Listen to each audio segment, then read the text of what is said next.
Today, welcome everybody.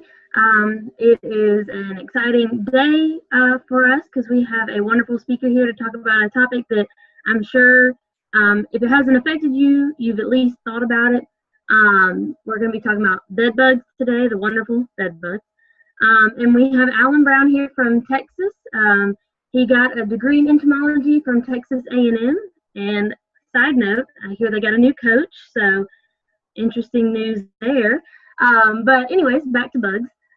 So he got his degree from Texas A&M. He's been in the pest industry for 18 years. He's the staff entomologist and the manager of the bed bug department at ABC Home and Commercial Services in Austin, Texas. And he's been really focusing his work and efforts on bed bugs for the last 6 years. So he knows his stuff. So I'll give it over to Alan, and like Mark said, if you've got questions, please put them in the chat box. We will try to get those answered as quickly as possible, and stay on to the end for more information about our all bug series. Yeah. So thank you, Alan. All right, hello everybody. Again, thank you for having me today. Really glad to be here and to get to talk to you guys about this stuff. Like Taylor said, I have been in the business for quite a while, for about 18 years, and didn't even look at a bed bug till about 6 years ago. But since then, pretty much all I do. So let's get started. For those of you that don't know, this is a bed bug. It's an extreme close-up view. They are insects, and they are in the order. They share the order with things like stink bugs and a lot of plant feeders. And if you look at the mouth parts here on the front, you will see that in most of their other relatives, this is used to pierce and feed on plants. But in the case of the bed bug, it's used to feed on blood from mammals. So, the biggest question, you got to kind of, to know how to avoid getting them, you kind of need to understand a little bit about them. So where did they come from? Well, everybody thinks that they are a new problem. They're not a new problem. So we think that bed bugs first parasitized birds or bats. We have a number of other bugs that look very similar. There's the swallow bug, there's a bat bug. And then as early man moved into caves, and they think that they started to feed on people. We have found them, and there's been a more recent find that goes back even further, but we found them in Egyptian archaeological digs dating back over 3,500 years. So this is not a new issue. This is not a new bug. They spread throughout Greece, and then with the Roman Empire, that really helped to spread them around a good part of Europe. Again, history tells us that they first showed up in England around 1883, and then we believe that they were brought to the United States by the European settlers. Fun fact, from what I have read, there was no Native American word for bed bugs prior to the settlers coming here. And they have a number of other nicknames like redcoat and wall flounder, and we think the redcoat nickname really came from the American revolutionists, referring to the English soldiers. So anyway, so they were a problem here in the U.S. until somewhere in the 50s. We basically eliminated them with DDT and hydrogen cyanide and lots of other really nasty and persistent pesticides. But they've continued to thrive in other parts of the world. So, okay, for us, just to give you an idea, in at least the Austin market, and it started a little earlier in places like New York and other places. In 2008, and ABC is a pretty big company. We may do close to $60 or $70 million this year, and so it's a big place. In 2008, we did $14,000 in bedbug revenue, so almost non-existent. By 2014, we're looking at 1.1 in revenue. So that's a pretty significant increase over the course of that short period of time. 7,757% increase in production in bed bugs over a 6-year period. I wish that was my 401k.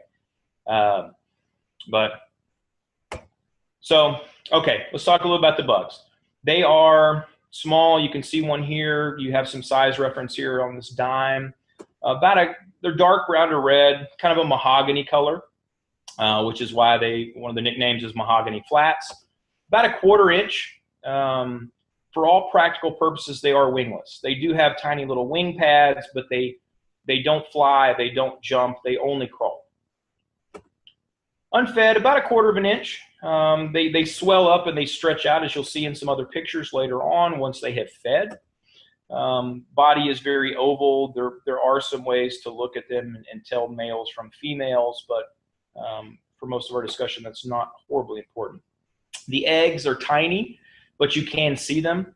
To me, they really look a lot like tiny grains of rice, elongated, kind of that whitish color. And then if you look at the bottom picture here, you'll see some of the nymphs next to a pin. So they are very tiny when they first hatch. They do have to go through 5 nymphal stages before they can become adults. But as soon as they hatch from that egg, they're looking to feed on blood. So it isn't like the adult is the only one you have to worry about. A female will lay, say, 3 to 5 eggs per day, potentially. And depending on whose research you read, that number tends to vary significantly. So if anybody has read or seen or had any different, I wouldn't argue with them. But a female will lay a number of eggs. She has to take a blood meal to have the protein available to produce these eggs. The eggs are going to take 7 to 10 days in most cases to hatch. And then you're going to have all these first stage larvae. They are looking for a blood meal. They need to feed on you so that they can move to the second stage, and then the third, and then the fourth, and the fifth, and then on to being adults. They do have to be adults to reproduce. Typically, this takes about 30 to 45 days. So if you have one adult female that you introduce into your home or somewhere else, it's going to take a little time for that problem to get started. You may only be dealing with a few of the first instars, and then as they go up and through the stages to become adults. Once you get about a month in, now you have 50% males and females. Now they're all breeding, and then the problem is going to start getting worse a lot more quickly. So just want everybody to understand that they do affect us at all life stages. Okay, feeding normally takes place at night. In most cases, because they're bed bugs and they're on the bed, when are we there? We're typically there at night.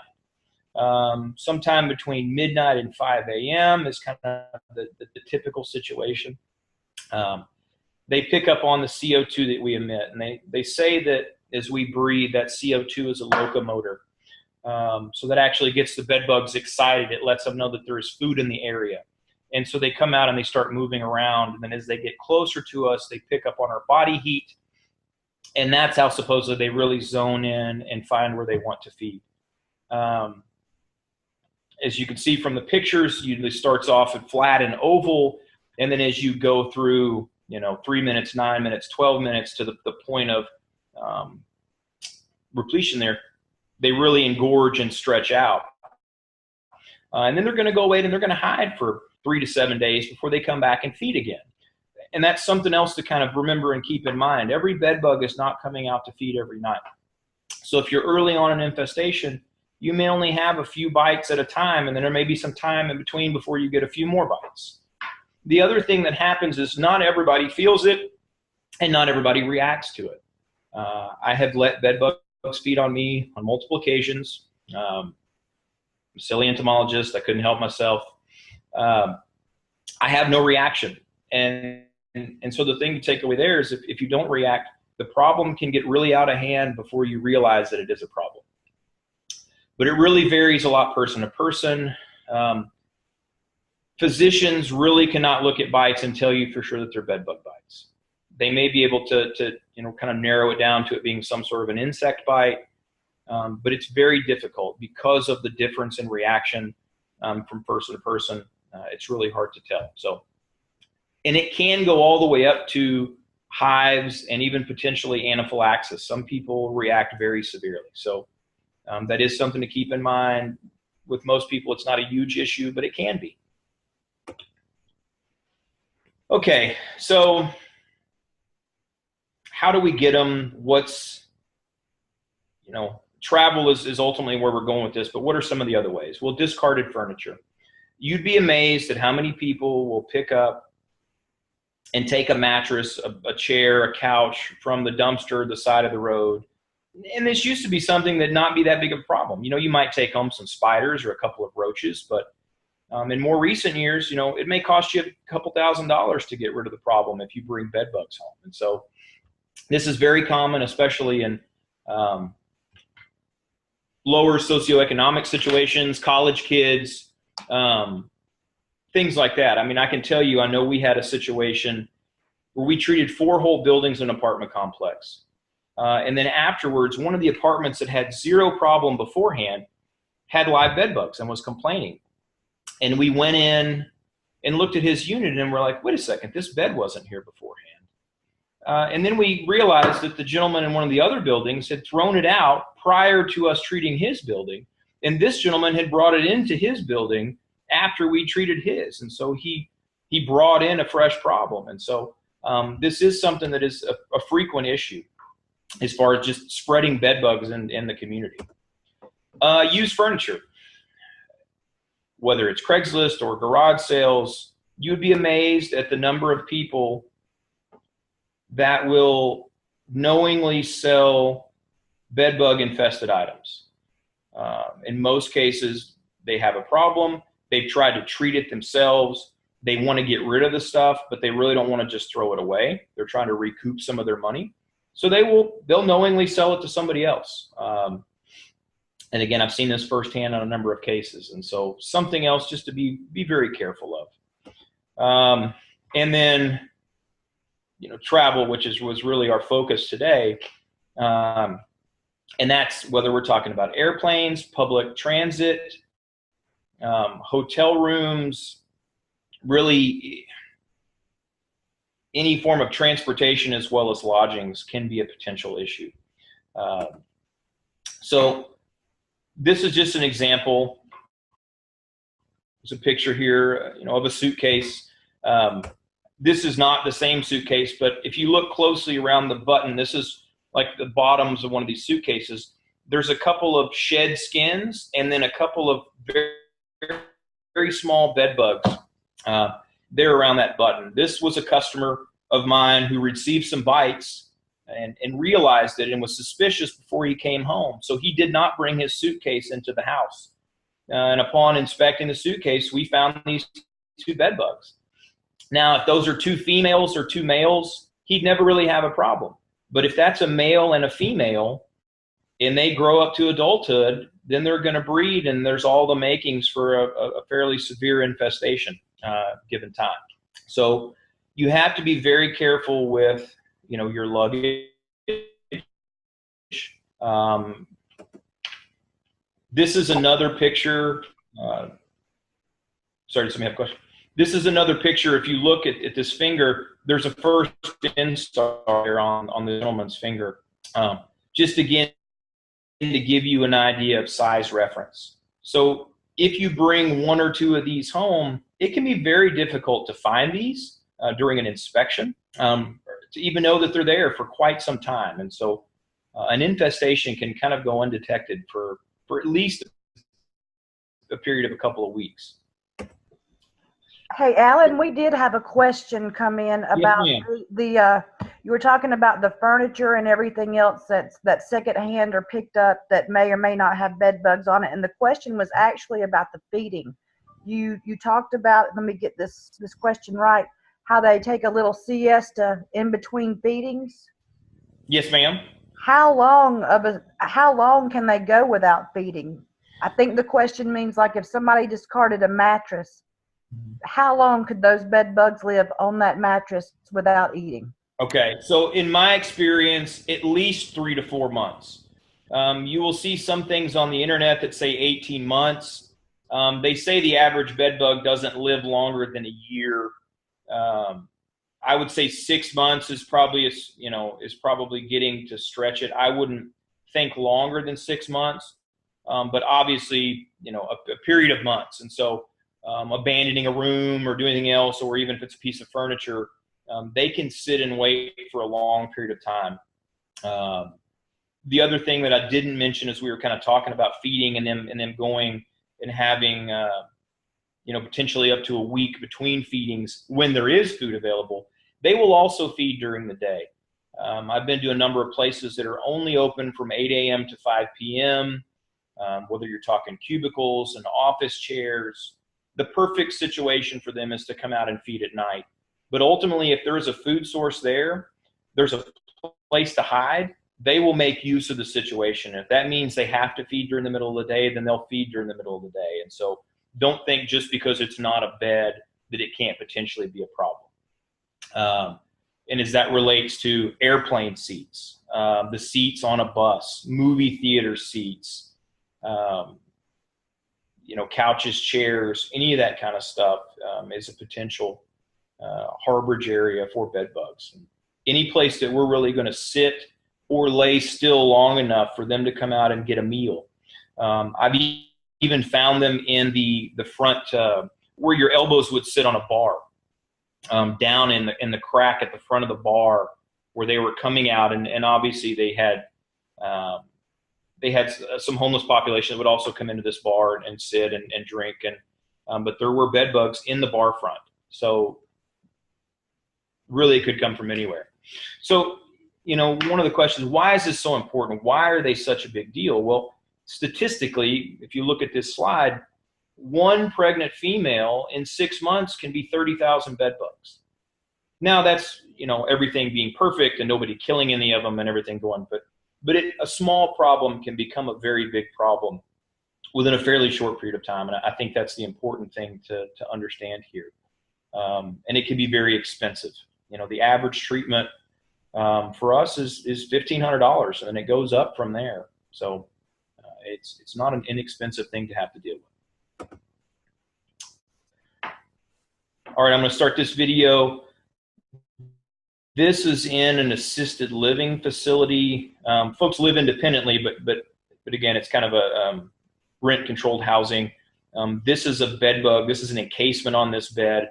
And it's just to kind of give you an idea of how bad they can get. So I'm going to let this run for a moment. As you can see, this is all bed bugs, fecal material. And this person is sleeping in this bed every night. From a medical standpoint, they don't spread disease, but anemia, potential skin problems from irritation and constant scratching, the introduction of bacteria into the wound causing a secondary infection. There's a lot of things that really can happen as a result of this. So you don't want to let them go if you do get them. So what do we look for when we do an inspection? The first thing we're looking for would be eggs. If you see here, this is really blown up. I said they look like tiny grains of rice. If you look here, there's a little end cap. And when they get ready to hatch, they will pop this end cap off and they will emerge, wait for their exoskeleton to harden, and then they're ready to come out and get a meal. Shed skins as they grow, like any other insect. Since they have an exoskeleton, they have to leave that old skeleton behind. So they will form a new exoskeleton underneath and then pop out of the old exoskeleton. And you're basically left with the whole of a bed bug. So this is another thing that we look for when we're doing an inspection. Fecal spotting. So fecal spotting is digested blood. You will find the fecal spotting in the same areas that you're going to find the bed bugs, the cast skins, the eggs, everything tends to be in the same area. And you may find some random spots in certain areas, but it's all going to be within pretty close proximity. And so it really looks like somebody's taken an ink pen and made dots, and it will bleed itself into the fabric, dark, black, inky looking, and it does not wash out because really it's a blood stain. It's digested blood, but it is a blood stain. And then live bed bugs. You can see a cluster of them here in this picture. This is a piping edge along the mattress, and this is one of the common areas where we find them. Again, they want to be close to us as the food source, but they really don't want to be discovered, so they're fairly cryptic. They want to hide, but they tend to cluster together. You won't find one here and one an inch down and one 3 inches down from that. You tend to find clusters of them, and then space and then another cluster. They think that that may have something to do with microclimate and keeping kind of heat and humidity and everything else within the environment where they're living. And then live bed bugs, and this is an example. This is the bottom of the box spring where you kind of have that felt piece that attaches to the bottom to cover the wood framing, and it's just covered with. This was a pretty severe infestation, covered with eggs, bed bugs, shed skins. Again, you tend to find everything in the same areas. Okay, so anybody have any questions at this point, please feel free to ask. I'm more than happy to kind of have this to answer them as we go. This all matters because you need to understand them so that you understand where to find them and what you want to look for. 90% of a bed bug population is going to be within 5 foot of the bed or 5 feet of the couch, the chair. Again, the areas where we as people sit, lay, and are still for bed bugs to come out and feed. So in the case of travel, staying in a hotel room, being on a cruise ship in a cabin, where are you going to look? Well, again, that area, the bed and the area directly around the bed is going to be the most important place to look. So here's another graphic, just kind of giving you an idea. Bed bugs don't need a lot of space to hide. So about the width of a credit card, again, the thickness of a credit card is all they need to be able to get into a crack or a crevice, into an area in the back of the nightstand, the cracks in the headboard. They do love to get up. If you look at number 12 there, they like to get up into the curtains. If the curtain is in close proximity to the bed, they like those fabric surfaces. Bed bugs don't climb smooth surfaces very well, and that's important in kind of what we're going to talk about here as part of the inspection process. But they like fabric, they like wood, they like paper. They want things that they can grab onto and that they can climb easily. As far as hiding spots go, and I can say that I completely agree with this graphic. This is from University of Kentucky, distribution of bed bugs, and so 34% distribution on the box spring. And then looking at couch and chair, the mattress, and I believe the frame and the headboard was kind of the most obvious places. If I have and I'm dealing with a low-level issue of bed bugs, the bottom of the box spring is the most likely place that I'm going to find them first. That doesn't mean that they can't potentially be elsewhere, but that tends to be the first place that I always find them. So if we're looking at a very low-level issue, that tends to be where you have to go, what you have to get to. This is one of the hotel rooms I did in at some point last year. Went down. This was in Port Aransas. I was going down to give a presentation and to talk to some folks. This is what I do to any hotel room that I stay in. I'm going to, look at the sheets, and not spend a lot of time on the sheets and the covers. More so as I roll everything back, I'm going to look at the fitted sheet and the pleats and the folds and the edges in that fitted sheet. Then I take those sheets off.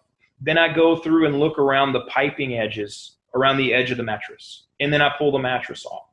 And then I'm going to flip the box springs up. And then to me, this is where it really gets important, is looking at the bottom of those box springs. Then the bed frame. Looking at the headboard. You want to take your time, and you want to have a flashlight. So when you travel, to me, there's not a lot of stuff you need, but you need to take a good flashlight. And if you can't see things up close very well, take a magnifying glass. You may also want to take something to collect a sample if you find it. You take some Scotch tape, you take a Ziploc bag, something to actually collect it if you do find something, so you can take it down and talk to the folks at the front office if you do happen to find something in your room. So I put this in here kind of as a reminder, and I'll go back. So two things. A is the bed skirt, and then B, the hair dryer. So bed bugs love bed skirts. if you're not going to check anywhere else in a hotel room, most hotel rooms, most places will have a bed skirt on the bed, these pleated skirts. Look in and around and under inside those pleats, especially up on the headboard end of the bed. If there's bed bugs there, they're very likely to be in that area. They really tend to be attracted to bed skirts if they are present. That doesn't mean you won't get bed bugs if you don't have a bed skirt. But if it's there, it's an attractive location. It's an area that they tend to go to. The hair dryer. I will go to the extent of, in a lot of hotel rooms, the headboard is on a track that's attached to the wall, and you can pick that straight up off the wall and then take the headboard off and look at the back of the headboard. Most people, again, don't want to go to that level as far as destroying a room, kind of looking at it and then having to put it all back together afterwards. I can tell you that I was, within the last couple of years, at a national, the Global Bedbug Summit. In the hotel that we stayed in for the summit, really nice hotel. Got my room, went up, checked the room, and on the bottom of the box springs, guess what? Found one bed bug. Now, would I have taken anything home in that case? Probably not, but there was a bed bug there. And so we called and notified housekeeping, and they came up and we showed them the bed bug, and we let them know, look, we're in the industry. It's not a big deal, but we would like another room. They were very kind, very gracious, and actually ended up upgrading us to the corner executive suite because we were so nice about everything. But it happens, and it can happen to anybody, and it can happen in really nice places.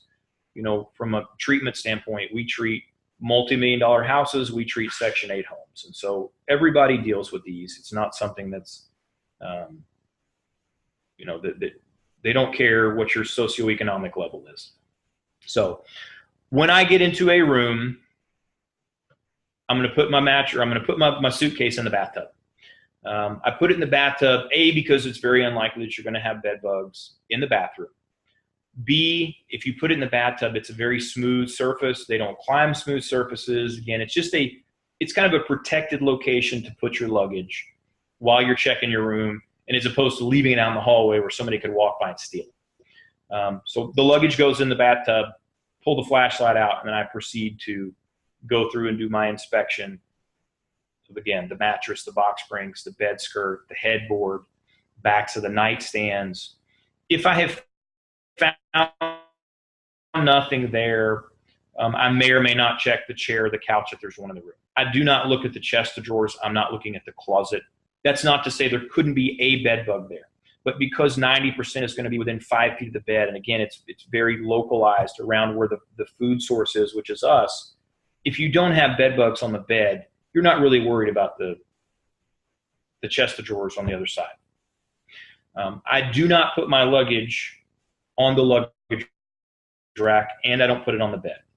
Even though I've checked the room, if somebody were there and somebody were to bring bed bugs in the room, where does everyone else put their luggage? They tend to put it on the bed, or they put it on the luggage rack. So I will put mine on the top of the dresser. I will put it over on the desk. I tend to keep my luggage somewhere other than where normally people would put it. So the other thing you have to understand is you got to know what bed bugs look like, but you kind of need to know what other things are. Carpet bed bugs.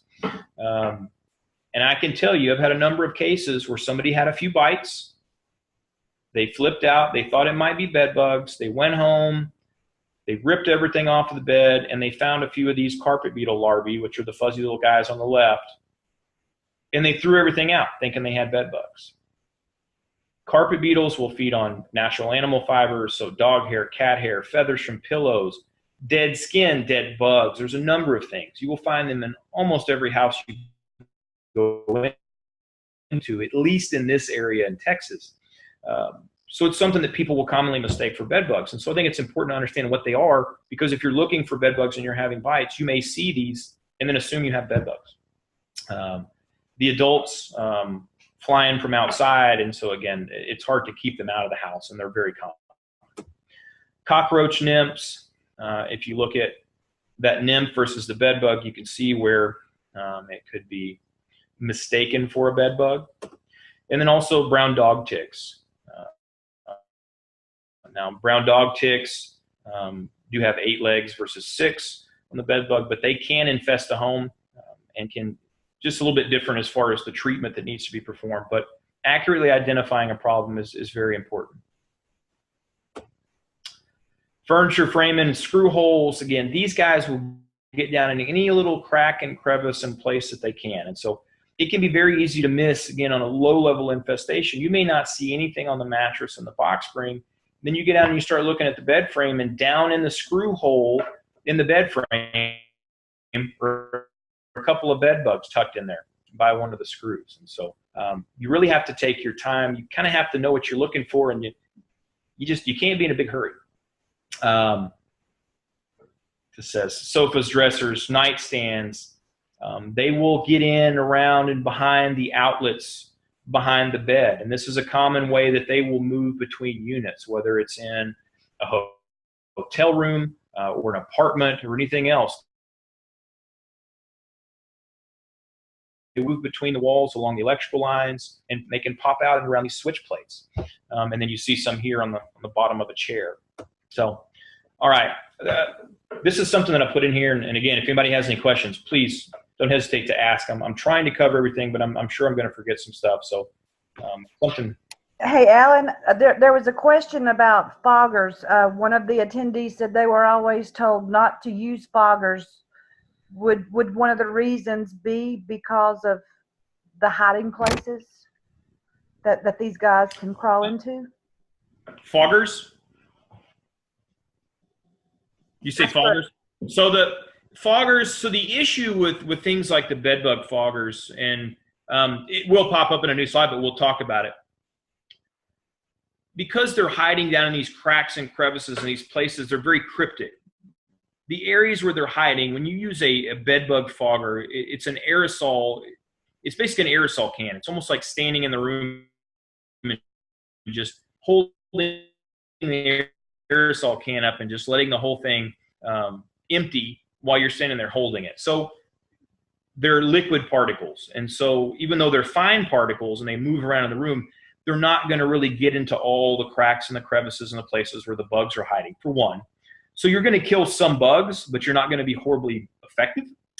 The other thing that can happen, depending on the product, it can cause some repellency. It can cause the bed bugs to move. So it can actually sometimes move them into harborage areas difficult to identify and that are more difficult to treat. And so I do not recommend foggers. And we'll talk a little bit more about treatment here in a second. And so this slide, this is something, again, from a travel standpoint, I wanted to put up here. This is a suitcase encasement. So they make encasements that go over mattresses. They make encasements that go over, the box springs and chairs and couches, and this can encase almost anything. The point of a suitcase encasement, if you're really worried about bed bugs, is once you've gone in and hopefully you've inspected your room and you feel okay, you could pull this suitcase encasement out of your suitcase. It's usually in its own little pouch, and then you could put it around the suitcase. And then you unzip it and unzip the suitcase and get your clothes out, and you can keep it zipped up the whole time. And then when you get ready to leave to go back home, you would then take this encasement off your suitcase, put it back in its pouch, zip it up, put it inside the suitcase, and then when you got home, you would launder it. So the hope is that if anything were to try to get on your luggage while you're there, it's on the outside of this encasement, which you've now then put inside of its own little pouch where nothing could get out of it. And so it's kind of another way to protect your luggage. Do I think it's necessary in most cases? No, but it is something that's an option for folks that may be a little more worried about, getting bed bugs when they travel. And then this,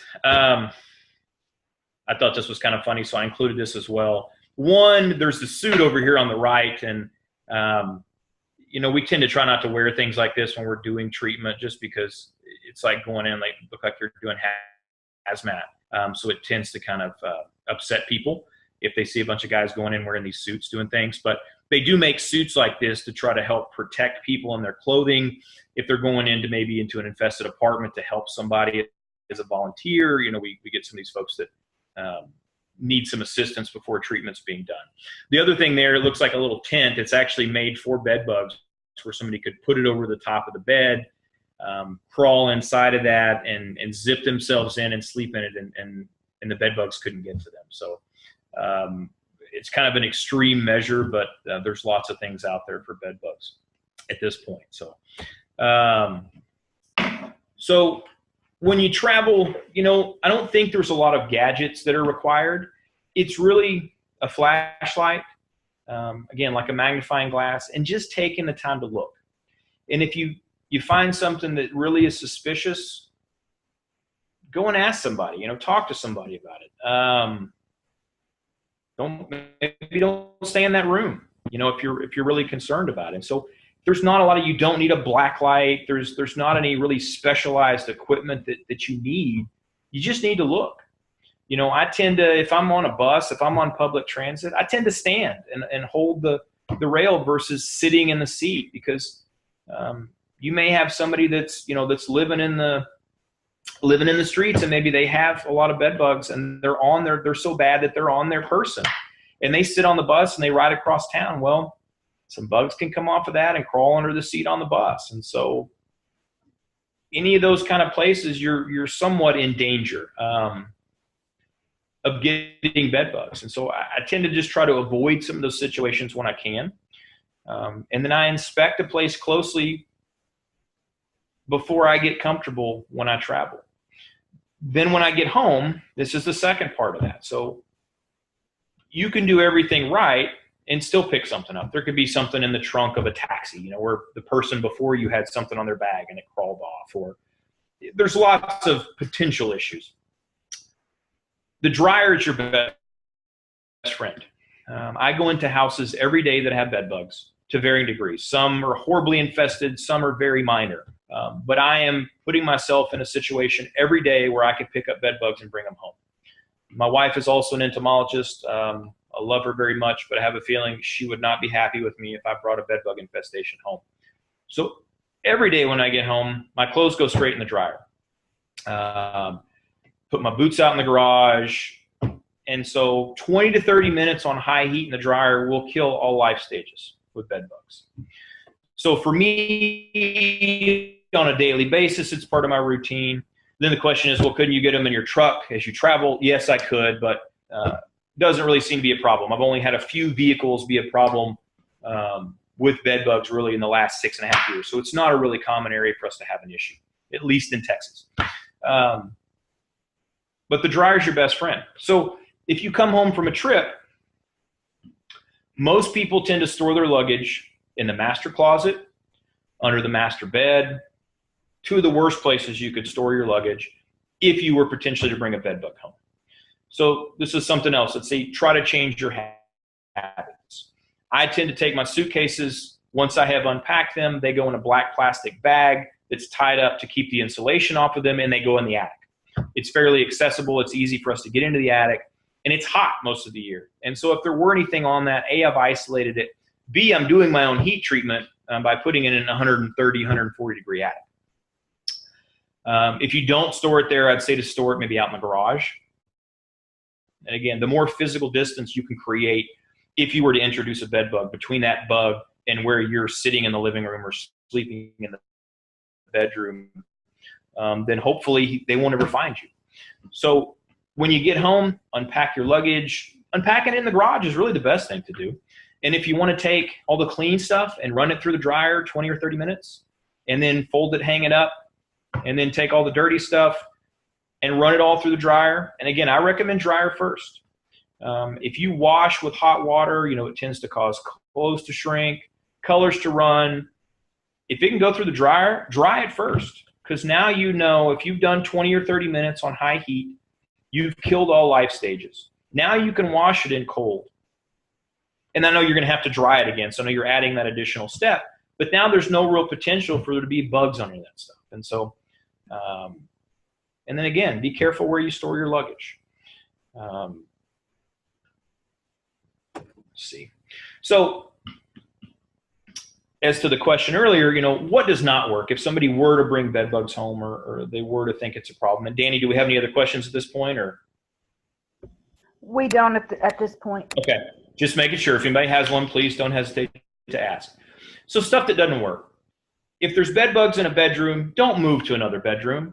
Don't go sleep on the couch. They will find you. They're not just going to sit in that room and wait. They will move around. And so that will spread them even more quickly to other parts of the house by trying to abandon that room. Bug bombs, like we talked about earlier, the foggers, they just don't, they will kill bed bugs, which is what they're sold to do and why it's legal to sell them, but they're not horribly effective in my opinion. Throwing out your furniture. You will get rid of a lot of the bed bugs if you throw out infested furniture. But the fact that they're also in the nightstand, they're in behind the switch plates, they're in around the baseboards, you're going to get rid of a portion of the population, but you're not going to get rid of the whole problem. And so now you're faced with purchasing new furniture, as well as still having to deal with an active bed bug infestation. So I would at least ask people to hesitate and think about it before they have the knee-jerk reaction and immediately start throwing everything out trying to get rid of this problem. And then covering everything in DE. Diatomaceous earth is a good product. It has its place. We have found with bed bugs, it's not horribly effective. Don't know if it's because we're dealing with more bugs that have thicker cuticles. There are other products that have shown a little better results. Michael Potter has done some research with a product called Cymexa, which is an amorphous silica, which is really is as safe, if not safer, than DE, but has shown better results. And you really get a long-term residual. So there are some other options. I have been in places where it looked like it snowed. Someone had used a whole bag of diatomaceous earth in one room, and there's still bed bugs crawling around in it. So it just made a horrible mess and didn't really do themselves any good as far as treatment goes. So this is an interesting one. This was a case where somebody had bed bugs. They were self-treating with rubbing alcohol. And so they sprayed the couch down and then sat down to have a cigarette and lit the place up. And so they did their own heat treatment, and I'm sure there was no bed bugs when they got done, but there wasn't much house left at all either. So case in point here, there's, and then here's another one. This was just a couple of days ago. Apparently somebody was trying to burn bed bugs with alcohol and a lighter, and they burned down their apartment and several others. So, I could take care of a bed bug infestation with nothing but duct tape. It might take months to do it. So there's a number of ways to get rid of bed bugs. You have to be smart about it. You have to know where to find them, where they're hiding, and kind of what to do about it. And so I would say if you think you have an issue, if there's any question, reach out to Extension. Reach out to somebody, have an identification made on any samples, have a pest control company come out and at least look at and verify if there's a problem, what it is, before you start throwing everything out and before you start setting bug bombs off. It's amazing how many times we have issues with something other than bed bugs when people are having bites. I would say 50% of, and I go out and do most of our bed bug inspections, 50% of the bed bug inspections that I do is not a bed bug problem. It is, sometimes we don't know, sometimes it's mosquitoes.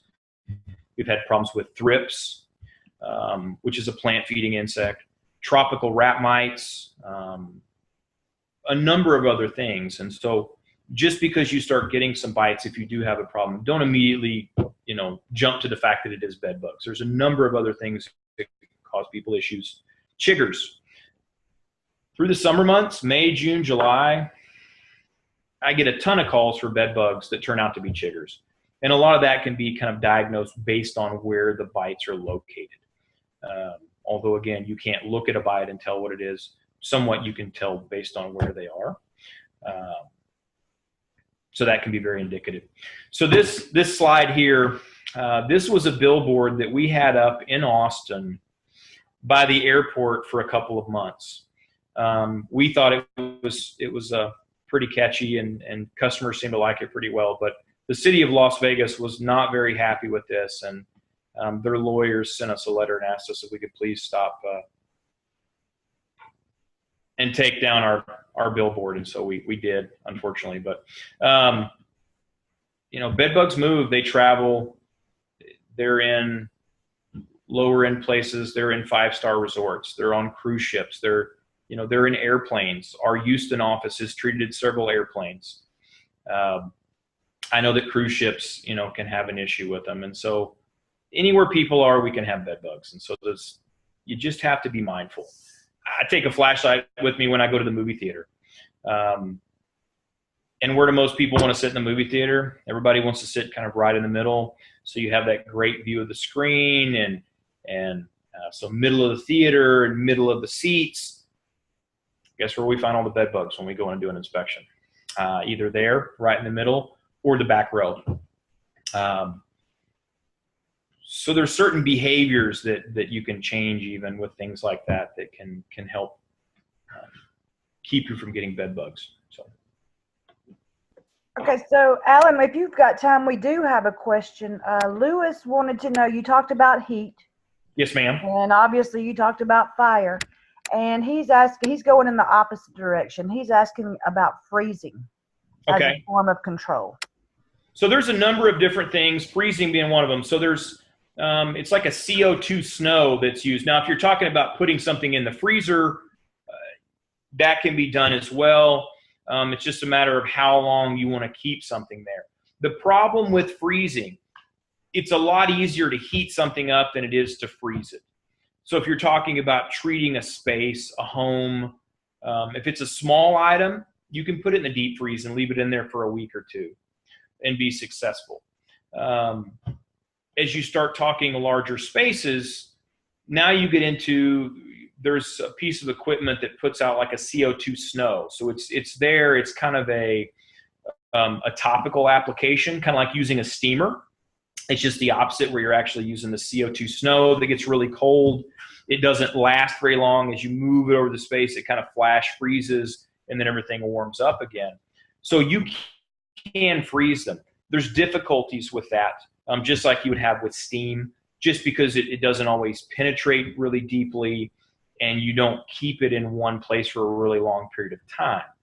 And as far as treating a larger space, I can't lower the temperature in the house to 32 degrees or kind of to get it to freezing without a lot of difficulty. Whereas I can come in with something like propane heaters that are located outside, and we do a lot of heat treatment and duct in the hot air, and I can raise the temperature to 140 a lot easier than I can lower the temperature to a point of freezing that's going to kill bed bugs within a reasonable amount of time. So it is something that's an option. It's just not viable in a lot of situations. Again, if you're talking about a small item, yes, you can put it in the freezer and kill them that way. If you're talking about treating larger things or a whole space, then freezing really becomes an issue, just because there's so much energy input to try to get something down that low and to hold it there. And again, it's from treatment. There's more than one way to skin a cat. Heat is not the only way to treat bed bugs. They can be treated chemically. You can eliminate a population. Like I said, you could do it just with duct tape. I will go in and physically remove eggs and bed bugs if there's situations where you're trying to get them off of a sensitive item or something else with tape. There's more than one way to do it. It's just a matter of how time consuming is it. How long is it going to take you? How many weeks or months to eliminate a population once they are there? And that, again, depends a lot on how bad the infestation is.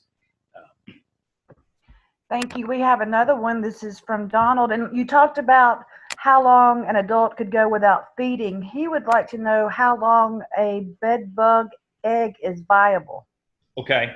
So, and this is from my understanding, everything I've read and everything I have experienced, people tend to have this idea like they're going to sit in stasis for months and then all of a sudden pop out and become an issue. In my experience dealing with bed bugs, once a female lays an egg, it's going to hatch in 7 to 10 days. It's not going to lie and wait for something to happen and then hatch later on. It's going to hatch in a week to 2 weeks, somewhere in there, again, temperature dependent. But it's a pretty fixed, from my understanding, egg hatch is a pretty fixed thing. just like molting, they're going to molt as they're growing, after they feed, they're going to molt. So those things are fairly fixed. How long they can go without a blood meal, they don't want to go without a blood meal for 3 months. They do it because there's a lack of a food source. If the food is there, if the people are there, they are going to come out and feed once to twice per week. So we get into situations where we will do a treatment, we'll go out and we'll do follow-ups, and everything is clear, and we go back several times and everything is clear, and then 3 months later somebody finds a couple of bugs and they go, well, these must have still been here. Extremely unlikely, because again, if those bugs are there, they're going to continue to come out and feed on people. They're not going to wait for months and then go, okay, we think it's safe now we'll come out and feed again. So in that kind of a situation, I would really be looking at, did we have some sort of a reintroduction? And then trying to figure out why. Thank you. There's a couple of more. What are the implications of keeping like propane heaters when you're using those to treat a home? Mm-hmm. What are the implications of like on your electronics, your hardwired product? Okay. When you keep that temperature up? So thank you. Yes, ma'am. So from a treatment standpoint, there is preparation involved no matter how you treat. If you're treating chemically, when we do chemical treatments, we tend to not have people do a lot of preparation because we don't want them to move bugs around. When you're dealing with heat, there is some additional preparation. Candles, crayons, aerosol cans, things that aren't going to survive 130 degrees. 140 is more what we're looking at as far as ambient, have to be removed. There are things like vinyl blinds that are softer plastics that have to be removed. Most of the other electronics, if you look at, and really we've done the research, and then we also have kind of the precedent because we've done several thousand jobs at this point. Most electronics, the circuit boards will run at or in excess of 165 degrees potentially. They can get very hot, but they can dissipate heat. We don't want them running when we're doing a heat treatment because now they can't dissipate that heat, and that's when you have a problem. So it's important that you turn off and unplug electronics, but most things don't have to be removed. Now we tell customers, again, if they want to remove it, it makes them feel better, then we'll remove it. And again, some of this depends on the level of infestation. If I've got bed bugs in the living room, in the bedrooms, I'm not real worried about the printer in the office, and that's something that I want to have removed. If they want to remove the computer, they can. But most items in the house, you're looking at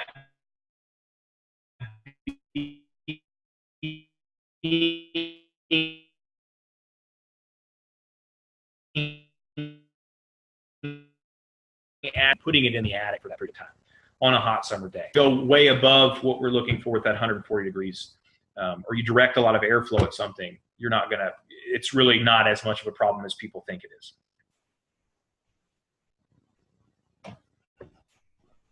And is there a special way to treat mobile homes since the furniture and the storage areas are usually built into the walls? And so, again, some of this is dependent upon the infestation level. In some cases, again, you can go in and you can chemically treat it. It's just a matter of being meticulous with your inspection as you go through and treating cracks and crevices. If you're heat treating, you might also have to, if there's understorage, you might also introduce heat separately into that understorage area and heat it simultaneously. So heat at the same time you were heating the interior space. And then the other thing that can be done is something like a fumigation. And that's something we reserve for kind of special cases. And we do some, and this is where we're using an actual gas like Vicane, which is sulfurofluoride. We reserve that for, we get into some of the houses where it's like a hoarding situation, where really even heat is not going to be really effective. Then we can go in and we can put a tarp over the house and use gas and fumigate it. So that would be something else that would, in the case of like a mobile home, if you couldn't do it one of the other ways, you could fumigate it, although it's considerably more expensive when you start getting into fumigation. So there's always a number of different options, and it really just depends on the situation. I can tell you that we have chemically treated a number of mobile homes and motor homes, and we have also heat treated a number. And then we have also fumigated a couple. Fumigation also can come into play if you have a lot of items that people are very sensitive about, that they don't want to move. a lot of artwork, a lot of other things that you might traditionally remove during a heat treatment. The preparation is really only limited to consumables when you start talking about fumigation. And so there's really a number of different options, and it all depends on the situation, the level of infestation. So our treatments vary considerably just based on what we're dealing with. Thank you. That's funny, pugs. I thought that was pretty good. And so that, again, we can talk about them all day long, and I know there's things I probably didn't get to or didn't talk about. The biggest thing as far as when you travel not getting bed bugs is inspect. Be careful where you put your stuff. Take a flashlight and look, and just be smart about your things and what you do with them. Y'all, we're at the end of the hour. Does anyone have a question? And Mark, do we have poll questions today? We do, yeah. We need to let's get that up. I'll launch that now. Folks, attendees, you should be seeing a poll. Just if you would, give us a little feedback real quick there. Alan, I'm wondering if people choose to treat, if there's an infestation in their home, can generally an individual person, can they clean up their own home? Is that something, or generally you're going to have to get a professional to come in and clean a situation up? If you catch a problem early enough, you can do it yourself. And if you're meticulous, the hardest part is people will get it. And so if you treat, and you want to go through, and there's plenty of literature out there between the federal government and the state and extension as far as doing some self-treating, you can do it. You just have to be very careful, be very smart about what you're doing, do your research, and then you want to follow up every couple of weeks. And when you think it's done, wait a couple of weeks and then re-inspect everything again. With a lot of people, they're just not willing to put forth the time and the effort, or the problem has then surpassed the level of what they might be capable of doing themselves. But people can do it themselves. Alan, have you used trained dogs to detect bed bugs? I know within 5 miles of my house there is a dog training facility. Yes, ma'am. So our experience, we ran canines for about 3 years. The Houston ABC office still uses canines. So I know everybody's experience is a little bit different. Rick Cooper and Chalu Wang from Rutgers did some research, and it was kind of consistent with what we found, which was our results varied greatly, and we didn't feel like we could trust the results we got from the dogs. Anytime somebody uses a canine, you always want to have a visual confirmation. If somebody brings a dog in, they're charging for it, whatever it is, and they say that there's bed bugs there because the dog has alerted, you always want to have a visual confirmation. You want to see some evidence that there's something there other than just the fact that the dog sat or the dog alerted to the fact that there's bed bugs there. I think there's a place for dogs. We didn't have the greatest experience, and I think there's a lot of variability with how good a dog or the dog and handler team can be. So I think it's something that people just have to be very careful about. And again, if they do bring a dog and handler team in, you always want to have visual confirmations. And if you don't, then I would not use that company, in my opinion. Thank you. Yes, Anybody else have a question before we wrap up? There is a question that says it is a question about the use of insect repellents when you sleep. Mm-hmm. So they have found that something like DEET, repellents that will work on mosquitoes, supposedly will also work on bed bugs. I don't know if you'd want to sleep covered in DEET, but there is research to back that up that says that yes, repellents that will work on mosquitoes and ticks should also help to repel bed bugs. So in a pinch, or if you're in a situation that you were really worried about, the use of repellents can potentially help you, yes. But again, Alan, that's just as a repellent. That's not killing or taking care of the problem. That's just to keep them off your person, or I guess anything that's around you. Correct. And then if you were in a situation where you certainly wouldn't want to do that every night, I wouldn't think, because now there's potentially issues because of exposure, just repeated exposure to a product over and over again. And so, yeah, if it was to get you through a night somewhere or something else, it might be okay. But I certainly wouldn't want to do it as any sort of a control measure. And you're right, it would only be a repellent. It would not kill bed bugs or be an elimination measure. So. Well, Alan, thank you very much. I know that I'm going to be a little bit more diligent myself when I stay somewhere. I think you have scared us all to death. but thank you. I mean, that was great, really great. And thank all you moderators and Mark. And that was really excellent. And you guys, this is the last one for the year. So we will see y'all in February of 2018. Thank you, guys. Alan. It was wonderful. Thank you. Thank you for having me. I really appreciated it. I enjoyed doing it. Thanks. Bye-bye. Thank you. All right. Bye, everyone.